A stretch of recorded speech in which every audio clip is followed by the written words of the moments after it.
Love marriage होने के बावजूद भी, प्रेम विवाह होने के बावजूद भी बहुत सारे लोग कुछ ही महीनों में तलाक ले लेते हैं। मैंने बहुत लोगों को ऐसे देखा है और इसका ग्राफ है जो दिन ब दिन बढ़ता ही जा रहा है हमारे देश के अंदर। खासकर एक बहन ने पूछा, क्या आप बता सकते हैं इसके पीछे क्या कारण है? बहुत सिंपल सा प्रश्न है बहन, हम सभी इसका आंसर भी जानते हैं पर इस बात को एक्सेप्ट नहीं करना चाहते। एक छोटी सी बात हम लोग बोलते हैं, लव एट फर्स्ट साइट। काफ़ी बार आपने सुना होगा, क्या पता कभी बोला भी होगा आपने किसी को। तो वो लव नहीं होता, प्यार नहीं होता, वो प्रेम नहीं होता, वो अट्रैक्शन होता है। आपने किसी सुंदर लड़की को देखा या किसी लड़की ने आपको देखा कि आप बहुत सुंदर हो, तो आपको अट्रैक्शन हो गया।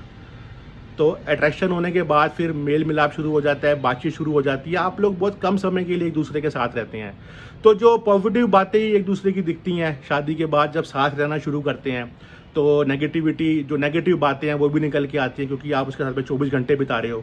अगर वाकई में वो प्रेम होता, सच्चा प्रेम होता, प्योर लव होता, तो जैसे आपने उसकी पॉजिटिव बातों को एक्सेप्ट किया, आप उसकी नेगेटिव बातों को भी एक्सेप्ट करते।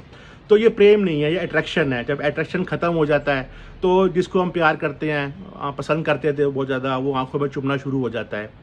सच बात कहूँ तो दुनिया के अंदर कोई भी इंसान किसी से, कोई भी जीव जंतु किसी से प्रेम कर नहीं सकता।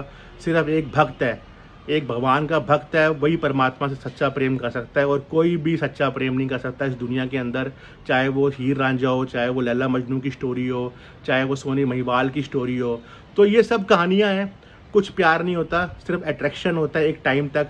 अगर वाकई में ही, जैसे मैंने पहले बताया आपको, अगर वाकई में आप किसी से प्यार करते हैं और आप उसके साथ रहना मंजूर करते हैं, तो आप उसकी पॉजिटिव बातों के साथ में उसकी नेगेटिव बातों को भी एक्सेप्ट करेंगे।